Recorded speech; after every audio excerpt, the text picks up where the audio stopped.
Jeudi 2 septembre 1999, la Société de l'assurance automobile du Québec indemnise les conducteurs en état d'ébriété qui causent des accidents.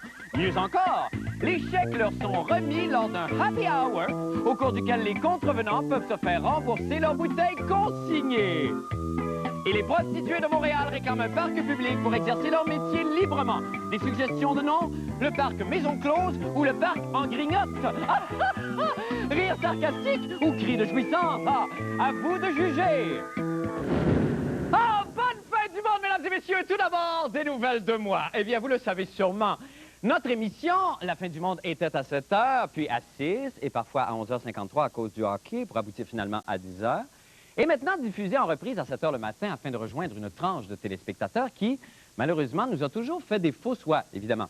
Les leftos et les tueurs en série coquets qui rentrent à la maison. Cependant, les auditeurs du matin n'ont droit qu'à la version fin de soirée de mon émission. Alors aujourd'hui, évidemment, pour eux, j'ai pensé essayer d'adapter mon concept pour le petit matin.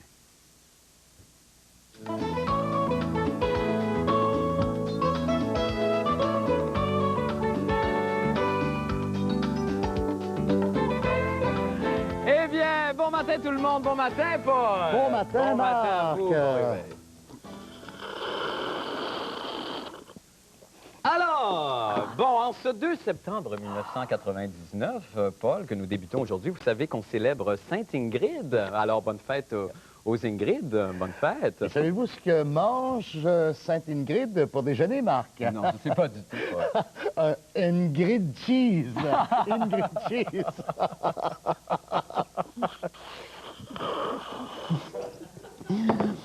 Ah, boy, il est chaud. Eh bien, c'est la fête aussi des... pardon, des... Oh, il est chaud, hein? Ah, il est bon. Des martyrs de Paris morts en 1792. Bon, ça, évidemment, c'est bien de valeur. Oui, ça. Mais c'est un moindre mal, puisqu'il fait déjà, je pense, 28 degrés à cette heure-ci à l'extérieur de nos studios. Côté circulation, Paul, qu'est-ce qui se passe de votre Ah, côté? des mauvaises nouvelles, Marc, des mauvaises nouvelles. C'est bloqué partout.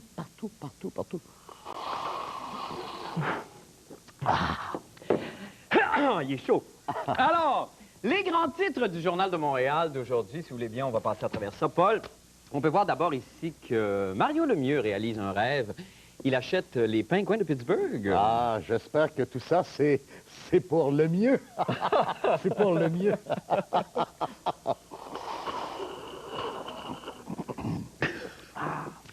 On apprend aussi en première page du journal que le site d'Expo 67, Paul, sera dorénavant le parc Jean Drapeau. Oh, Jean Drapeau.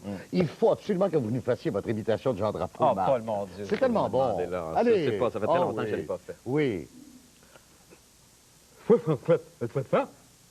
Plus mou dans les joues. 67. On dirait que c'est lui.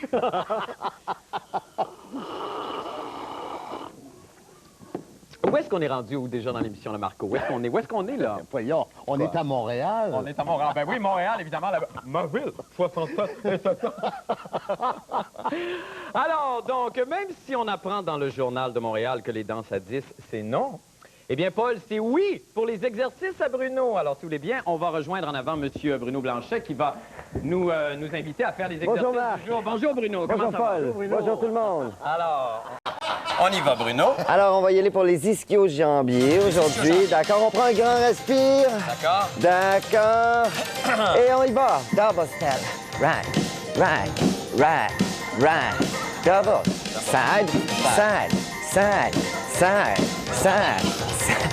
Double, double. Double, double, double side, double side. Taibo, taibo, taibo, taibo, taibo. Side, side, side, side, side, side. Taibo, side, side. On y va, on continue, on lâche pas. On lâche pas. Double, double, double, double, Taibo. Taibo, Taibo. C'est déjà terminé. Merci infiniment, Bruno. Merci, Marc. Merci, Paul. Merci, Merci. Bruno. À demain. Eh bien, avant de se quitter, Paul, maintenant, on poursuit en chanson avec la très délicieuse Monique Saint-Onge qui nous rend visite ce matin. Monique! Elle n'est pas là. 67, 7 ans. Arrêtez. Eh bien voilà, il ne reste plus qu'à vous laisser avec la pensée du jour, Paul. Ça va? Il est chaud pour vous aussi. La pensée du jour, ça nous vient de Madame Elizabeth Taylor de la région des Pois-Francs, Paul. Bonjour, Mme Taylor. Et qui nous dit, écoutez bien ça, c'est magnifique. L'amour, c'est de n'avoir jamais à dire « Mon gros porc, tu sens la charogne ». Et ça tombe très bien, Paul, savez-vous, parce que c'est justement le titre de la chanson que Monique Saint-Onge devait nous interpréter ce matin. C'est déjà terminé! Bye-bye tout le monde, bonne journée et surtout gardez le sourire. Au revoir, Paul, on se voit demain. Bonne journée, Marc. Merci, à demain.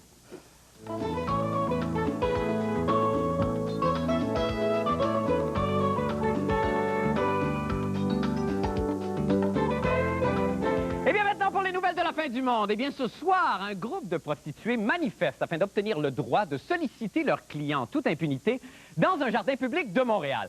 Ironiquement, aujourd'hui, les employés du constructeur automobile Saturne ont eux aussi inauguré un parc destiné aux enfants. 2 parcs, 2 solitudes. Vous savez, moi, j'ai un rêve. Oui, je rêve qu'un jour, tous les enfants du monde se tiennent par la main, pauvres et riches confondus, sans distinction de race. Mais de poids, oui, quand même, parce que des petites puis des grosses ensemble, des petits gros, ça jure. Et que tous ces enfants fassent une grande ronde autour des putains. Verrai-je un jour ce rêve se réaliser? Excusez-moi, je suis encore parti. Hey, moi, c'est ridicule. Là. Tu me parles de grandes farandoles de guidounes, puis je braille comme un beau. Jean-René Dufort partage réalisé plus tôt aujourd'hui avec cette grande personnalité française, Chantal Joly. Et vous remarquez que dans cet extrait que j'ai, cette fois-ci, je suis allé chercher, je pense, la femme derrière la star. On écoute.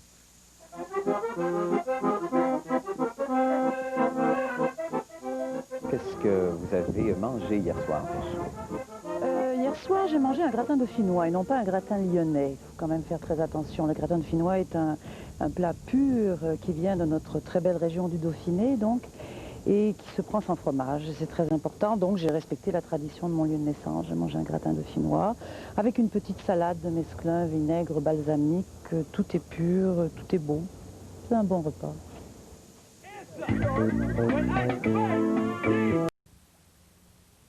Occasion et on ne mélange pas certaines couleurs. Donc j'irai d'abord et avant tout vers le noir, qui est quand même le grand classique, encore que quelquefois l'été j'opterais pour un bleu marine sobre mais gai. Et la sandale de temps en temps, la sandale, oui, mais jamais de rouge.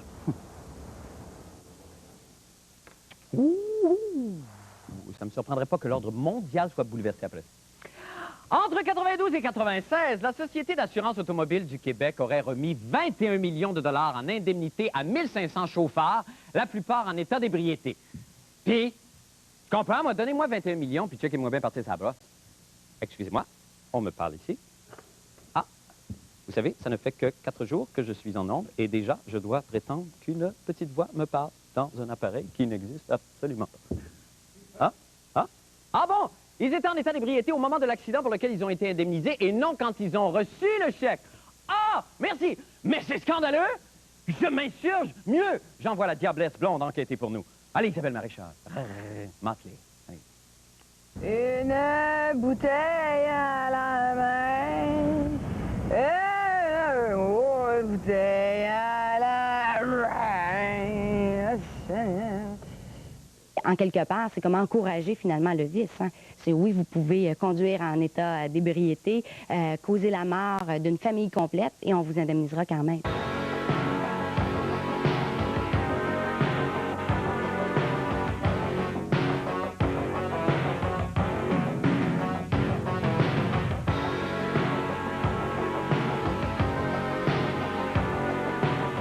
Expliquez-moi au nom de quel principe un criminel de la route serait incarcéré et recevrait un chèque d'indemnité de la SAC à toutes les 2 semaines. C'est complètement idiot.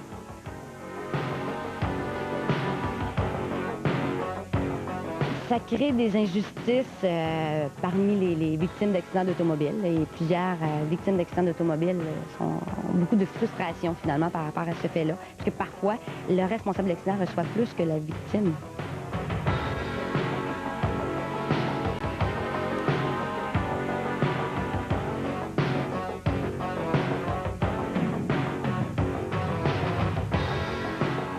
Le meilleur endroit pour commettre un crime de la route tout en se blessant dans le monde entier, c'est au Québec. Vous savez, l'alcool au volant, c'est criminel. C'est bon d'un discours puis d'une campagne de promotion hypocrite de la SAC.